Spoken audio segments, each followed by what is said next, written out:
Question number 2, Metiria Ture. Tēnā koe, Mr Speaker. My question is to the Prime Minister and asks, does he stand by all his statements? Right, Honourable Prime Minister. Mr Speaker, yes. Supplementary. Supplementary question, Metiria Ture. Thank you, Mr Speaker.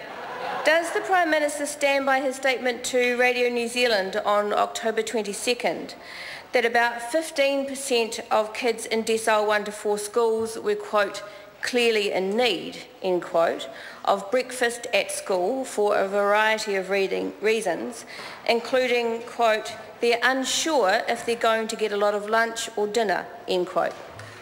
Right, Honourable Prime Minister. Mr Speaker, yes, but if the member was to quote me from the entire interview, she'll also acknowledge that what I said was that was a very anecdotal number. Supplementary. Supplementary question, Metiria Ture. What do principals tell him are the reasons why children come to school without breakfast or lunch? Right, Honourable Prime Mr Minister. Speaker, truthfully, there is a wide variety of reasons, but it's not for me to analyse those. What it is to do is to show leadership, and that's exactly what the government did, with partnering up with Fonterra and Sanitarium to provide breakfast in schools to every child who wanted it. Supplementary. Supplementary question, Metiria Ture. So does the Prime Minister believe that the state should also provide lunch at school for the 15% of children in decile 1 to 4 schools who he has said are clearly in need if their parents cannot, for whatever reason, provide them with that lunch? Right, Honourable Prime Mr Minister. Speaker, I do not believe that the number of children who go to school in decile 1 to 4 schools who don't have lunch is 15%. I've asked extensively at the decile 1, 2, 3 and 4 schools I've been to. Quite a number of principals actually even reject the notion that they need breakfast in schools.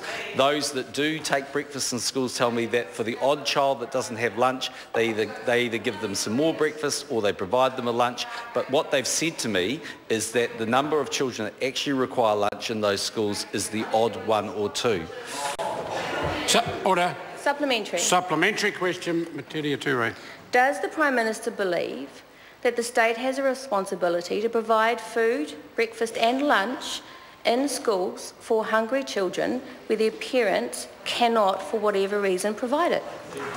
Right, Honourable Prime Speaker, Minister. I believe the parents have a responsibility to provide the lunch. What I do acknowledge is that sometimes the schools will provide a lunch if one isn't provided. As I said to the member just before, the evidence that I see from the principals I ask, I go to a lot of schools and I ask every principal that question and every teacher I can that question, and what they tell me is the number of children that turn up without lunch is extremely few. Supplementary. Order. Order. Order. Supplementary question, Metiria Ture. My question to the Prime Minister, if the parents cannot provide lunch and schools are unable to provide lunch and he will not have his government provide lunch, then who will feed these hungry kids? Right, Honourable Mr. Prime Speaker, Minister. I haven't found a single principal that will not provide lunch for a child that's actually hungry. Question number 3, David Bennett on behalf of Alistair Scott. Thank you, Mr Speaker. My question is